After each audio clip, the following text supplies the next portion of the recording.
Good evening, everyone. Hey, this is Coach Vera with VLS Coaching. Come on into the room. Let's have this conversation. Let's have the second part of this conversation tonight. You guys see me looking up. I'm just trying to get my screens and everything set. You know how we do. So just give me a moment to get all my screens set up so I can see everything where I need to see it, and I can look where I need to look. I can communicate with you and chat with you on Facebook and all my other platforms. So come on into the room tonight. Let's have a conversation, or let's finish this conversation tonight about how do we activate change. And this has been, as I told you last week, we started this conversation about activating change, right? And we want to keep this conversation going as much as we need to, because sometimes we don't talk about what we have to do to activate change. Lots of times we talk about what other people have to do, how we need other people to interact with us, what we need them to do. But tonight, I want to finish the conversation about what we as individuals need to do to activate change. So I'm going to give some people some time to come in a room. I want some people to join me. And if you would like to be a guest and kind of hop online and be a part of this conversation, just tag me, because we can have a conversation. So come on into the room and let's have a conversation tonight about how do we activate change. I'm getting ready to give a brief update or overview about what we talked about last week, but I'm going to give folks a few minutes to come into the room. But welcome everybody to Tuesday Talk Live. Welcome to Tuesday Talk Live. Why? Is because we're talking live about issues, about concerns, about the things that really speak to what's going on in our life. You know, lots of times we want to focus, or people focus on what's negative, what's not working, what's not happening. And so said this, and this one did that. But I like to take the approach of what can we do to make things better? You know, we always say, be the change that you want to see, or that is the saying I hear a lot of people say. So if I'm going to be the change that I want to see, then I have to do something, right? So last week we had a conversation, and I'm glad I'm able to be here tonight. And if my eyes look funny, hey guys, I was bit last night overnight by something on my forehead and in my eye. I don't know if it was a mosquito or a spider. So I'm so grateful tonight that I can be online with you, because my eye was way more swollen than it is now. So I'm so glad it went down, because I sure wasn't going to get online like that. It was all puffy and huge. But tonight I'm able to be here and have this conversation with you. And to follow up about our conversation we started last week, we started talking about how do we activate change? What do we need to do? And the first thing we talked about last week was acknowledgement. You have to first acknowledge that change needs to happen. You have to be able to say to yourself, change needs to take place. Sometimes we don't want to say that. We're not going to rehash last week's Tuesday talk in full, but I want to bring back some of these points. We have to be able and be willing to acknowledge, to say, and be honest with ourselves and say, change needs to take place. I have to be aware that something is wrong, something's not right, or something's not, it doesn't even have to be wrong. It may be that it's just not at this moment. Maybe it's a different season in my life. You know, sometimes you go through different seasons in life and you're no longer where you were.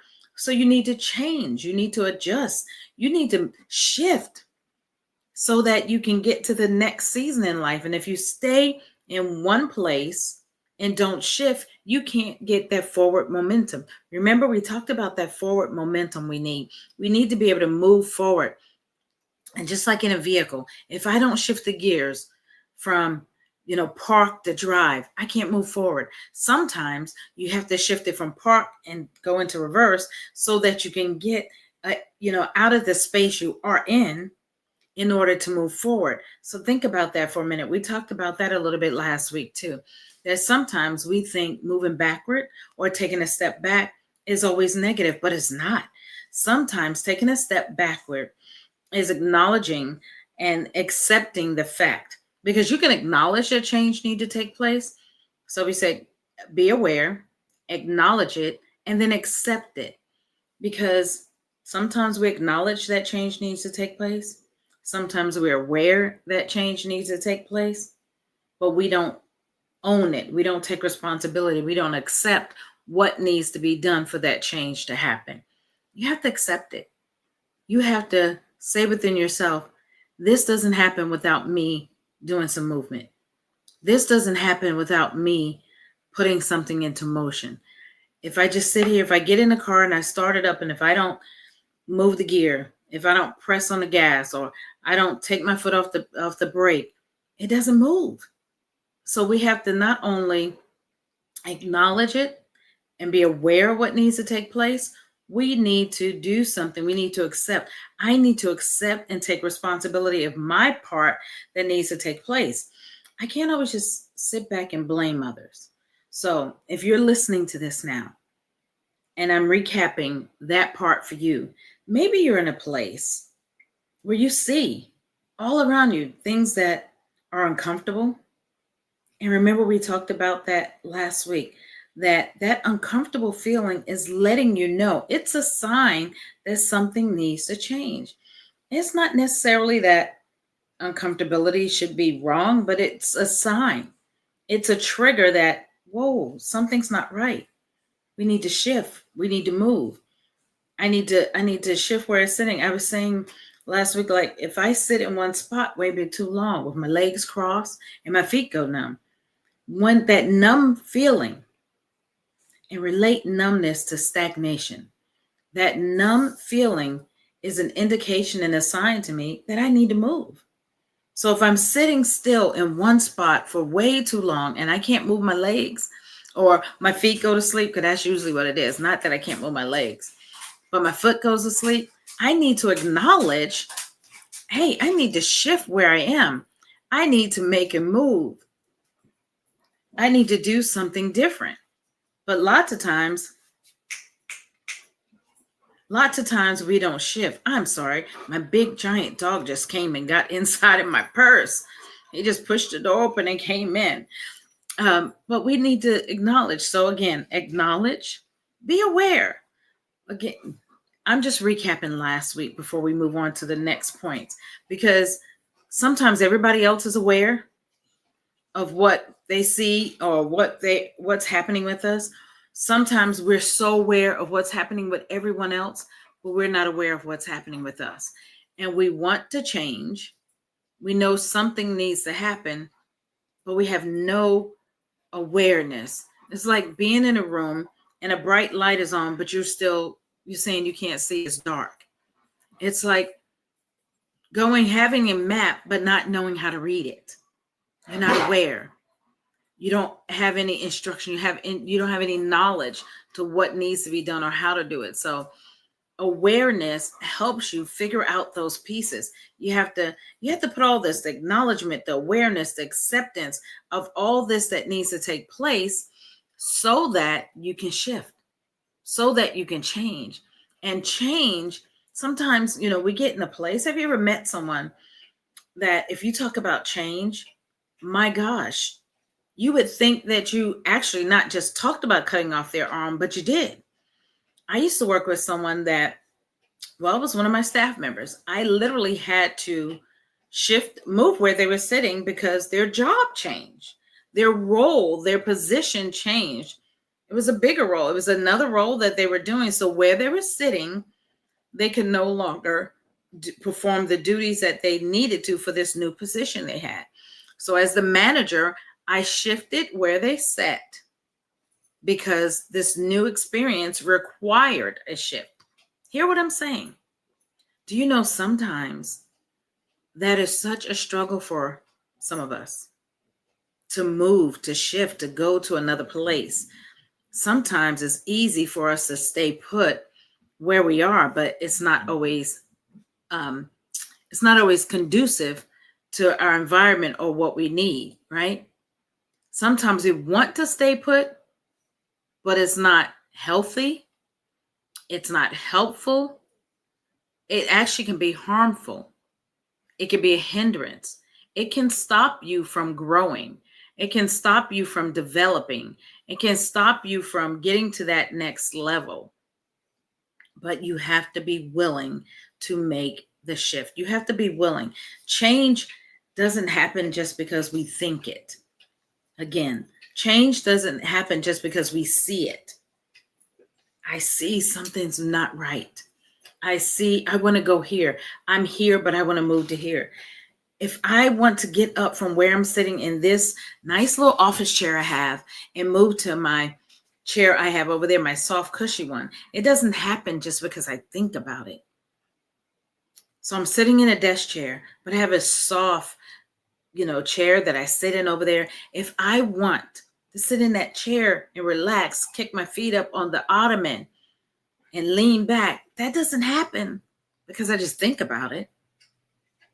It happens because I get up and I do something. It happens because I now see, remember I gave the analogy of my foot going numb because I sat in one spot too long? Well, if I sit here too long with no movement, I'm stuck. I become numb. You become numb in your mind. You become numb in your processes. You become numb in your spirit, in your emotions, and all of that. You become numb if you don't get some movement. So we talked about that a little bit last week too. You have to, once you start, you acknowledge, you accept, you start moving forward. You have to have some desire. So let's talk about that word real quick. I can't put desire in you. I can help you. I can coach you, and I can ask some very pertinent questions, some very leading questions to find out what your desire is, but I can't make you want a desire to change. I can ask the questions like I'm asking now, or I can give analogies, or I can give examples, but you have to want it. You have to have a desire to see difference.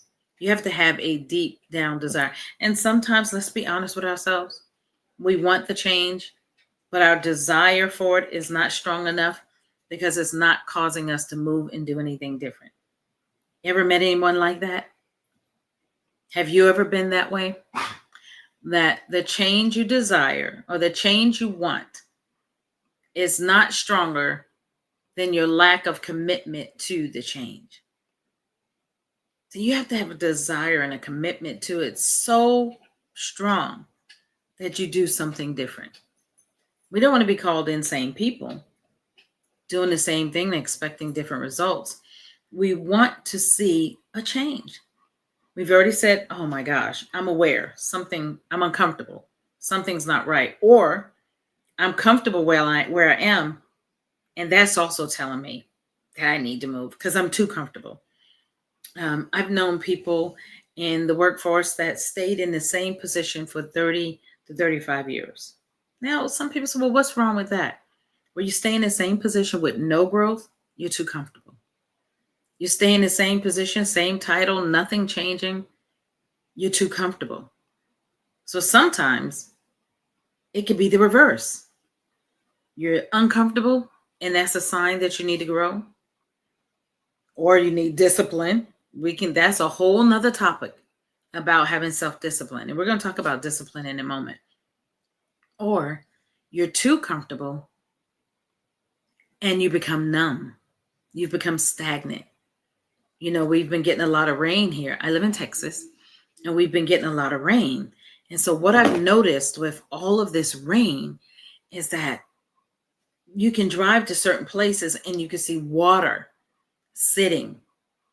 And if it's there for too many days, you know what hovers over it? The flies, the bugs, and it has a smell. We don't want to be that way in our life, in our walk. We don't want to be somewhere and it becomes stagnant, smelly, stale, nothing growing, nothing good coming out of it. We want to have a desire that says, hey, this is where I am, and this is where I want to be. This is where I want to go. What do I need to do to make a difference? What do I need to do to change? So again, you have to want to do something different. You have to want to see something different. Thank you, Pastor Harbison, for joining tonight. You have to want to see it. You have to want it. You want it. And I can't force you. Have you ever seen somebody and you wanted the change for them more than they wanted it for themselves? Man, anybody who's ever worked in the social services arena, human services field, you know that.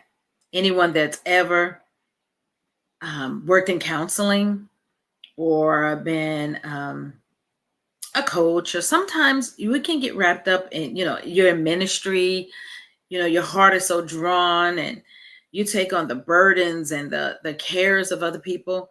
We do it so much that we sometimes want change and we want things, newness, and we want things for people more than they want it for themselves. Man, that can be difficult. I'm fighting, I'm striving, I'm trying to help you, but you're okay with the numbness in your life. You're okay that your life is like standing water. Man, that's hard. And so then the person who wants it more than you, they become worn out, tired, overwhelmed, and now they need a change. And who's there to help them acknowledge and see the change, accept what they need to do in their own lives?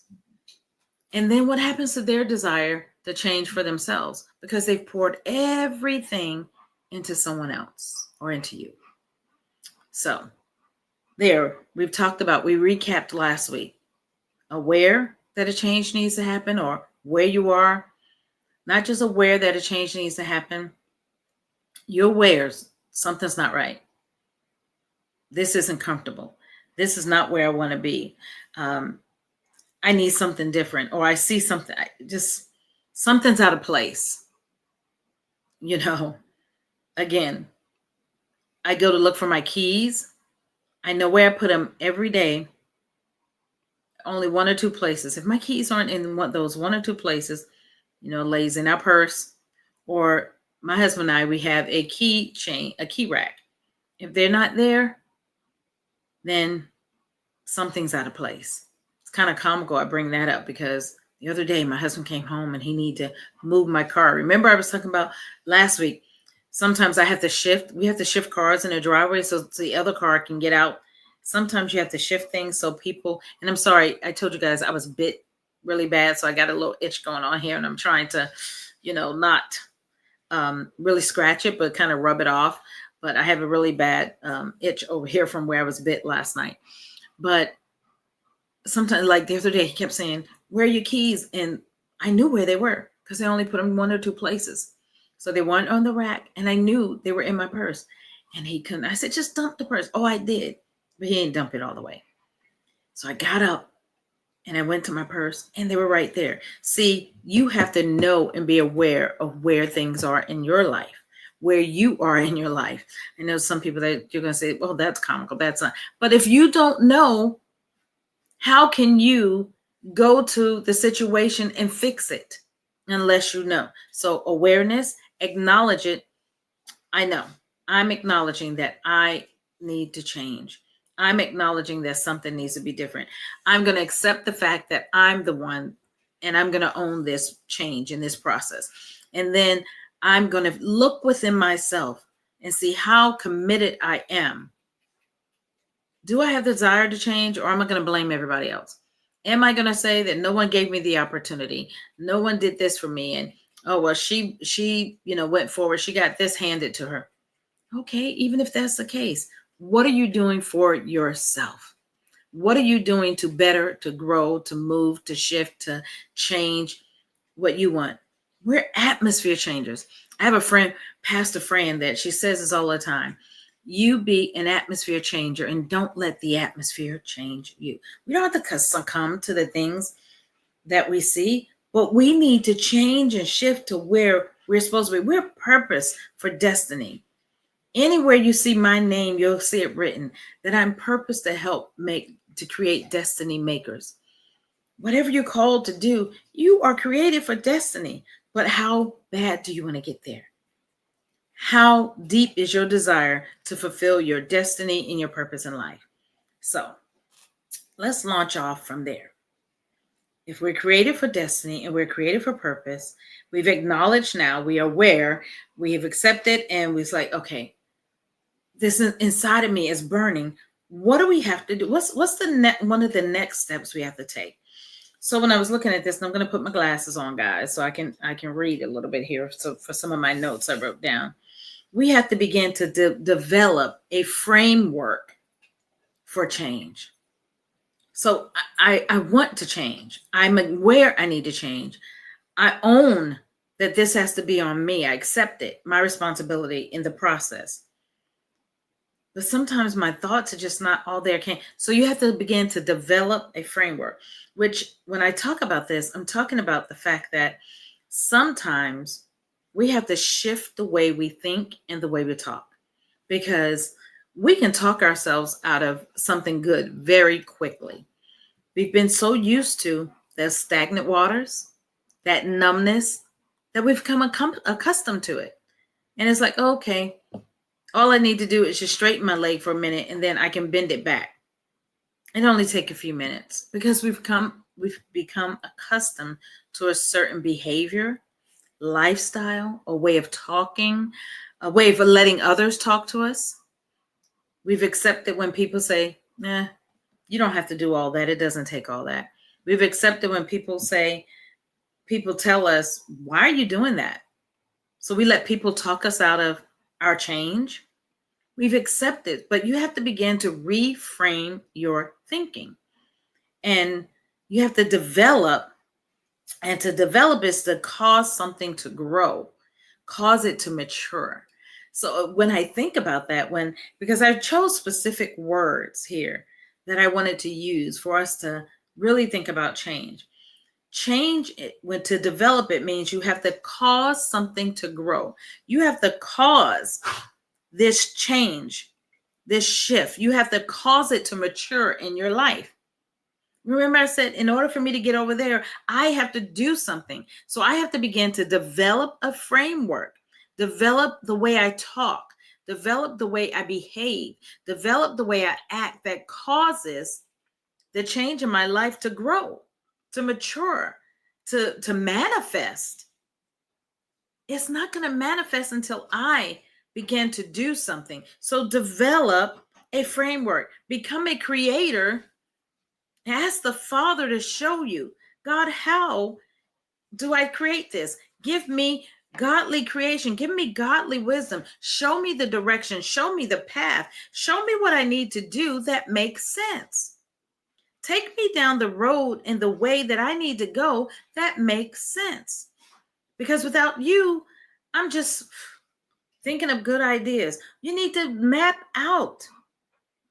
Again, we talk about SMART goals, we talk about goals, we talk about planning, but until I can lay a good plan, but if I don't do anything with it to help that plan grow and mature and develop, it's just a well-laid plan on a piece of paper. I have some of those too that I've gone back and I'm like, okay, so I wrote this plan out. Now, what do I do with it? I'm talking to myself too. We have to activate change. Change doesn't just happen because we think about it. So you create a framework. If it means you have to put sticky notes and speak to yourself and tell yourself to think, talk, behave differently. Man, I remember when I was a young girl, I used to think everything was roses and sunshine. It's going to be this way. But as you mature, you realize wisdom teaches you how to behave, how to talk. As an older married woman, I know I can't just say what I want to say and think my marriage is going to flourish. I know we're talking about activating change. I don't know where that came from. This is not a marriage seminar, but it speaks to what I'm saying. You have to do something if you want change. So develop a mindset that causes things to grow. Develop a behavior that causes things in your life to mature. Sometimes, think about this. In order for a plant to mature and to grow and to develop and to become something, what has to happen most times? If somebody's watching online, if you can put that in the chat for me, because I know you know the answer. If I want to see a tree or a plant blossom, I put that seed in the ground. What has to happen to that seed in order for it to produce something, for it to develop, for it to grow, for it to mature to something that is, if it's a fruit, for it to become that fruit, or if it's a flower, for it to become that flower? What has to happen to that seed? Think about that for a second. It just doesn't appear. The flower, we look at them.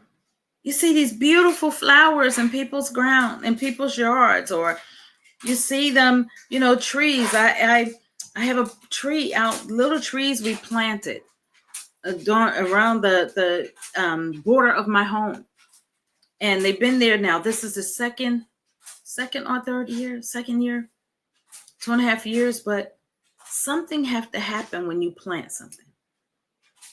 A seed must die. Sometimes things in us, things on us, things around us must die in order for it to develop, mature, and grow. You got to let some things on your life die.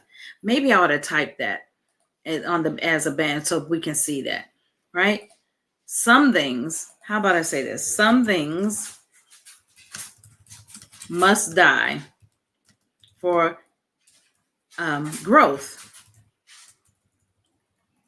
Must die for another thing to grow. Now, I'm saying that we're talking about a plant, right? We're talking about a plant. So a seed must die in the ground for the fruit to grow. A seed must die in the ground for that plant to grow. Things sometimes must strip off of us for us to grow, to mature, for us to shift, to change. Can't stay where you are. You can't remain where you are. Things have to die. Not all things, but sometimes there's some dead weight on us that we have to kind of like shed off, shave off. I have pretty decent sized locks, and but sometimes the little pieces may fall off, and because they're dead weight. A piece may fall off, or sometimes, before I got my locks, I had natural hair, and I was like, oh my gosh, all this hair, but I would comb out my hair, and I would complain to my husband like, oh my gosh, I feel like I'm combing out and picking out all my hair. And he would just remind me, you have so much hair. What you're picking out is just dead hair. It wouldn't come out if it wasn't dead hair. Sometimes we have to let the dead go so the new can grow. So what needs to remain will mature and bring forth what it needs to bring forth, right? So develop. What's the next thing we need to do? Once you've started and you've laid out this framework, you've reframed your thinking, you reframed how you believe, and to reframe, let me just give that definition. It's to change the way something is expressed. So you want something to develop, it has to die, it has to be broken, it has to grow, it has to mature. Now you need, and you need to you do that sometimes by reframing where you are, what you're doing, how things are happening. Sometimes the way you speak, the way you behave, which reframing means you change the way something is being expressed, the way your behavior is expressed, the way your thoughts are expressed, the way your conversation is expressed, the way you manage your finances, the way that's expressed, the way you believe about yourself. Instead of saying, I can't, I won't, I never will, I am, it is possible, in time past it will come, I shall. Change the way, reframe the way you express things. And then after that, you take some action. Action is a word that means movement. It's the process of doing something. So I've developed this plan so things can grow and mature. I've taken and stripped off things, but now and I've reframed, and I'm speaking all this positive. I'm behaving, I'm doing different things. Now I will begin the actions and the steps and the continued work I do are all things towards the change. I'm activating. I'm actually putting in motion. I'm actually doing something to cause the change to come forward. I'm no longer sitting on my hands or my laurels saying, well, somebody please come help me. Sitting on the ground on my hands, waiting for somebody to come lift me up instead of getting off my hands and using them to push myself up. I think that's what we do sometimes. We sit down, we fold our legs, we put our hands up under us, and we say, I have not another to help me up. There's no one here to lift me up off this bed of sorrow or pity or whatever. And all I have to do is move my hands and push myself up. Use my own strength. And if you can't get up the first time, keep pushing until you build up your muscles and you're able. See, sometimes it takes muscle strength. Build up your muscles. Build yourself up. Don't wait for, my muscles aren't like what they used to. But when I was a young girl, I used to lift weights. When I was in the military, they taught us you didn't just start out and you could do 50 push-ups. You start out maybe being able to do 5 or 10. I didn't start out being able to do 200 sit-ups. I started out being able to do a few, but guess what? Consistency taught me, and it built my endurance, and it kept me moving forward and growing. Do y'all see the steps here? That you go from acknowledging, being aware, accepting, you get the desire to do it. You develop a plan because you need something to grow. It's how you cause things to grow. So you lay a plan for something to grow, and then you reframe how you behave, how you talk, how you walk, what you do. And then you get that forward moving momentum. And it doesn't always mean, I just want to encourage you tonight, it doesn't always mean that somebody is going to be there to pull you along and give you a hand. It doesn't mean that someone's always going to grab you and say, come on, let me help you figure this out. Sometimes you're going to have to develop that plan on your own. Sometimes your awareness is going to be about you and not anyone else. Sometimes you're going to have to, again, build up your muscles to get up on your own. David said, I encourage myself. That's what he said in the scriptures, because we didn't have anybody else to encourage him. He had to encourage himself in the Lord. Sometimes you have to think back, what is it going to take for me to get from A to B to C to D every day? Because I can't just jump from A to Z, but I got to step by step. It takes being consistent. It takes being consistent to do A today, and then decide tomorrow, I'm going to do B tomorrow. Decide the next day, I'm going to do C. But it takes consistency, and it takes a desire to have some forward momentum. Do you have forward momentum and desire? Are you taking some action steps? Are you making proper decisions? You know, when you lay this plan and you change your thoughts, when you don't see everything the way you think it should be, what do you decide to do after that? See, because action means action for change doesn't mean that I just say, okay, it all didn't work out today, so I throw in my hands. I throw up my hands. I throw in a towel and I say, forget this. It's not working. I know I'm not the only one that has ever thought this.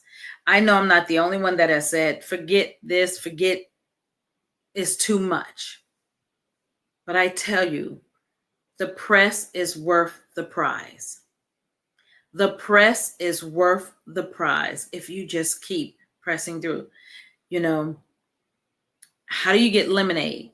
Real lemonade, not that powdered stuff. Got to squeeze a lemon, right? You have to be willing sometimes to stay in the press and get squeezed.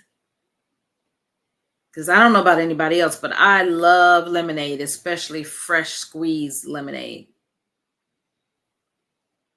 For those of us who make iced tea at home, boy, my daughter makes iced tea. Sometimes I tell her, girl, you're going to put us in a diabetic coma. There's too much sugar. But I love iced tea.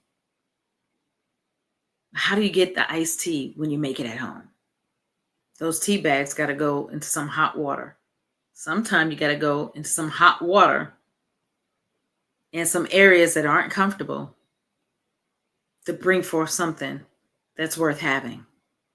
Man, Coach Vera, that don't sound like what I want to hear. I want to hear that if I take these steps towards momentum, or if I begin to reframe my thinking and I lay out this plan and I know I need to change, that these steps should always lead me to an easy road. Well, it's not. Sometimes you're going to feel like you're walking on hot fires and hot coals and fires. But that doesn't mean that you won't get to an end where now you see the results of what you've done. It's not always easy, but it's worth it. It's absolutely worth it, and it's absolutely possible. It's not always easy for me to, some people will say to me, you always seem to have a song, or you seem to smile. It's not because it's always easy. It's because that's what I choose. I choose not to always look at the chaos. And I've been saying the same for probably 3 years now, 2 to 3 years. God is greater than the chaos. So what does that do for me?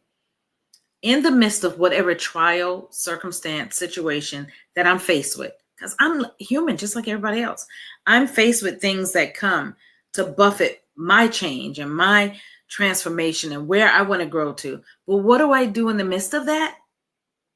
I focus. I keep reframing the thoughts and my decisions, and I keep them with some forward momentum and trying to make progress. So you cannot let the things you see, and God bless you, Pastor Keisha and Pastor Fran, I see you. God bless you for joining tonight.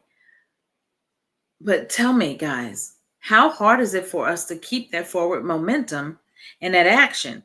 And then when you keep moving, you have that discipline, you're going forward. What do you think is after you do that? Because now we're going. We have this plan and we're actually moving forward. So this is another step that came to me, and I'm almost done. You have to then take a step back and you have to do some evaluation, because moving towards change is great, but evaluating what we're doing, if it's what we need to do and what we need to keep doing, is even better. So I can have a plan and put it in and lay it out. But if I don't evaluate and then make sure that that's where I'm supposed to be going and continue going, because I'll just say I'm 60 years old now, right? Love it. I believe I'm living my best life, or I feel my best for the most part at 60 years old. If I was to continue the plans I had as a 25-year-old woman or a 30-year-old woman and still trying to do that at 60, behave that way, act that way, dress that way, just certain things. How many of you know that would not necessarily, you have to evaluate where you are, because remember we said to develop was to cause something to mature. So if I'm maturing as I am changing, things have to also probably shift. The goals and the way I do things are going to change. So at 30, I did things a certain way, but now I have shifted. I've gone through some processes, right? I've gone through some steps. So I need to evaluate, hey, I was here when I started out. Maybe in a year, maybe in 2 years. I'm here now. Now, what does this look like? If I want to keep changing, I want to keep growing, I want to keep developing, what do I need to do differently? What do I need to say differently? How do I need to shift what I'm doing so that I can keep the forward momentum? This is a true story. I was in the store, one of my stores I like to go to buy stuff. It's kind of what I called my retail therapy the other day. And I was looking to buy something, and this young lady who was one of the sales clerks, she brought me something. I said, ma'am, I don't wear that now. Maybe 20 years ago or 30 years ago, I would have worn that. I said, but as a 60-year-old mature woman and a believer, I don't wear that. So she's like, oh, you don't look 60. I said, that's fine. But I need to know how to shift. And it wasn't that she meant me any disrespect. And I'll just say there were they were a pair of dressy shorts, but they were just a little too short for my liking. I'm like, no, I need a little bit more leg room on those shorts because one, I don't wear my clothes that short. And it was kind of comical when I said it. There was another lady in the store with me, another older lady. She said, yeah, me neither. I don't wear my shorts that short either. And we were just laughing about it, how some people are stuck. They haven't learned to shift. They haven't evaluated where they are in life. And so you see them and you're thinking, okay, for me, I have learned that I have developed in some areas. My life, I've allowed myself to mature, to become and be pleased with being a 60-year-old woman. So I don't have to stay in the 30-year-old Vera that I was before. So when you do this evaluation, what does it cause to happen? That evaluation causes then your life to take on a new form of alignment, because I can't be aligned with the old Vera, right? I need to be aligned with where I am now. What am I doing? Where am I? What's happening? I need to be able to see. Hold on, guys. I'm trying to get to some of these comments and wonder why I can't see any of your comments. I see them popping up one place, but I don't see them in the other place, and want to be able to just interact with you. But if we have these things going on and we don't do some evaluation or some thinking or some processing or just pay attention to where we are now, we don't shift and we can't re-examine what needs to be changed, and we can't come in alignment with the true identity of where we are and what needs to then help us keeping forward momentum. How do I keep forward momentum? I evaluate what I've done. I examine, has it been good? What was effective? What was ineffective? And what possibly needs to change for the next shift or change that needs to take place? Maybe you don't need to change anything. Maybe you do. Maybe this process was working for that period, but now you can remove that process because you don't need to do that anymore. But if we don't look at this and do some self-evaluation, lots of times we want to evaluate others, but we don't look at us. Oh, if so-and-so wasn't doing this, I could grow. How about we just look at ourselves? How about I look at what I need to change? Do some evaluation. My life is here. I wanted to go here. I've made it a quarter of the way. What did I do in this first quarter? Do I need to keep doing those same things in this that I did in the first quarter in the last 3 quarters? Well, I don't need to do this piece. I did A through F in the first quarter. I don't need to do A and B anymore. Now I need to shift the C to H. Do y'all get what I'm saying? Are y'all catching what I'm putting down? I hope so, because if we don't make these shifts and these changes, if we don't do some self-evaluation, we're so busy looking at others and looking outward that we can't do the inward work that needs to take place. And so what happens? Then we're back where we started at the very beginning of this conversation last week. We're not acknowledging the change that needs to take place. We're not aware of what needs to happen. We have no desire to do things differently. We get stuck and we become stagnant. We're numb to what is going on around us. Everybody else can see the change that needs to happen except for us. But when we do self-evaluation, we examine the big picture and the little picture. Now, why did I say that? Because sometimes we're so big picture minded, we don't see. You know how they say you can't see the forest for the trees? Well, sometimes I can't see my front yard because I'm so busy looking at the neighbor's yard, or I'm looking down the block. Can you imagine if I pulled out of my driveway, instead of looking at what was right behind my vehicle, and I was looking down the street, but I hit someone because I wasn't looking at what was right behind me, what was right ahead of me. You're driving, and yes, we're supposed to have our eyes open, use our peripheral vision, but sometimes we're looking so far ahead, we don't see what's right here. and we miss it and we cause damage. We don't just cause damage to ourselves, guys. Listen to me. We cause damage to other people because we're so focused, we're either right here or we're so focused far ahead that God is trying to say, this is where I have you right now. This is what I'm doing with you right now. This is what I'm saying to you right here. But you're looking way down yonder that you can't get the big picture here. And this is the piece I need you to shift and change so that I can take you down there. So examine, self-examination for yourself.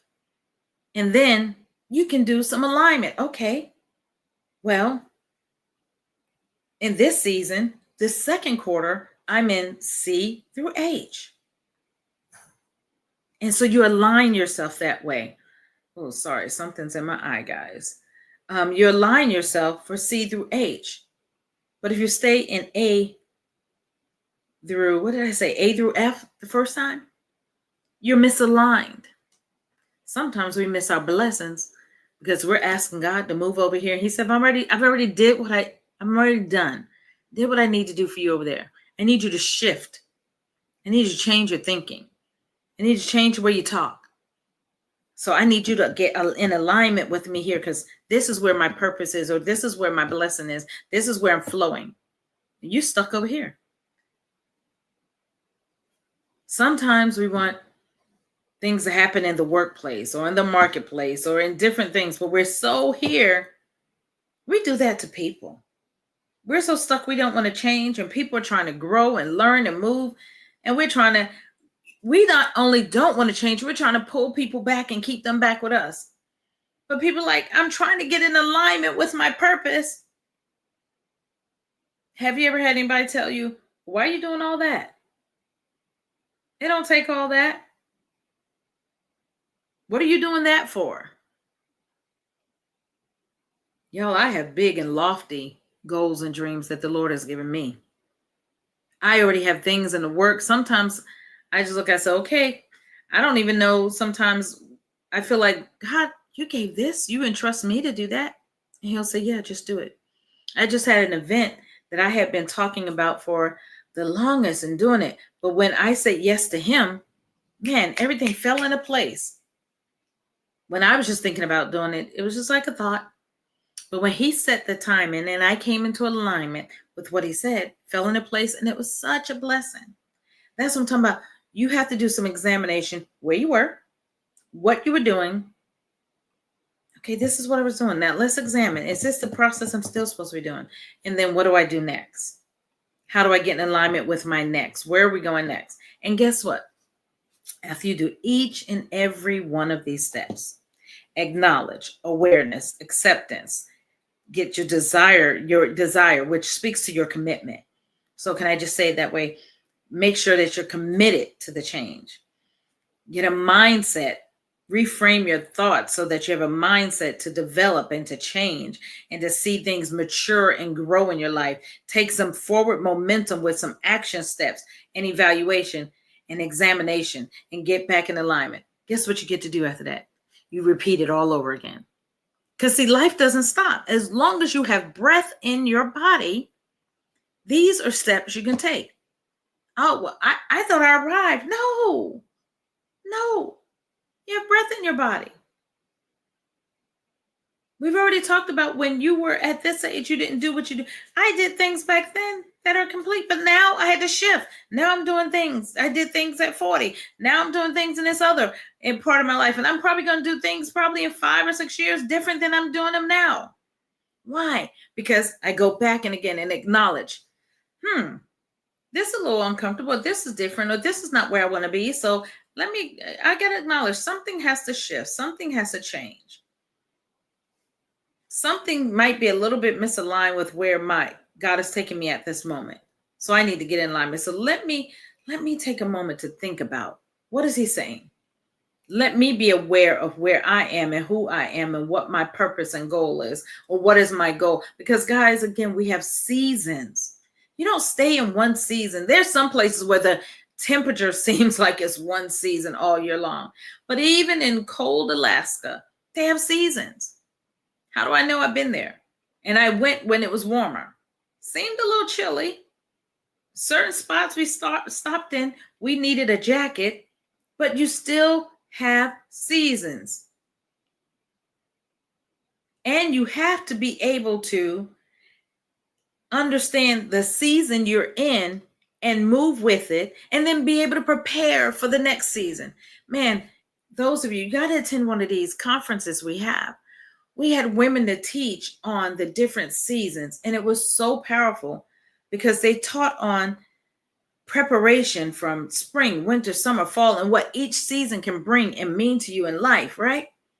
So you have to understand that you have a season, so you're not going to stay. Pastor Fran said she does not like to see a gas cap hanging off. Yeah, I don't either. And what do? That means if you see something, that means something's out of place, right, Pastor Fran? If you see that, that means something's out of place. So what do? Sometimes people are just like, oh, just let it go. You have to understand and know where you are, what you need. And again, then you do it all over again. So what do? I just took some time to myself recently to evaluate where I was, what I'm doing, what I know, those things I wrote down that I want to see develop, grow, mature, how to get to them. And I haven't done them all because now I need to put some forward momentum to them. I hope these past 2 weeks is helping someone understand change is possible. Sometimes change is going to happen even if you don't want it to change. Are you going to be stuck? Are you going to be numb to your surroundings? Are you going to ignore your surroundings? Are you going to be like that stagnant pool of water where bugs and things are buzzing around because you refuse to move with the changing times? Or are you going to become self-aware? Because this is about self-awareness. Self-awareness is not about looking at pointing those fingers and all the 4 pointing back, or 3 really. It's really 3. But this one too, if you count it. Are you going to be self-aware and realize something in me needs to shift so that I can get forward momentum?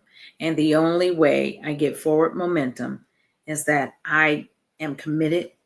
I own what needs to change in my life. I become committed to the process. I do the work in my mind, my behavior, my thoughts, my speech, my interactions with others. I reframe all of that so that I can have forward momentum. I take the action, and then I evaluate and realign myself so that I can do what I need to be the change I want to see. Many of us want to see great change. Many of us want to live fulfilled lives. You may not want to be the greatest person on a stage speaking, but you want something different. But in order for that to happen, you have to activate change. There's not a special button like that Staples easy button that you can press. You know, have that big red Staples easy button. You can't just press a big red easy Staples easy button and the change happens for you. You must do something for the change to happen. So guys, this is Coach Vera. I'll be back again next week with another topic so that we can discuss what it is that we need to do so that we can live the best life that God has for us. You know, he tells us in Jeremiah 29:11, I know the plans that I have for you, plans of good and not evil, and to bring us to an expected end. That plan of good and not evil, it just blesses me to know that I don't have to live a mediocre life, but I can live a life, a victorious life of peace, hope, faith, knowing that that's what the Father has planned for me.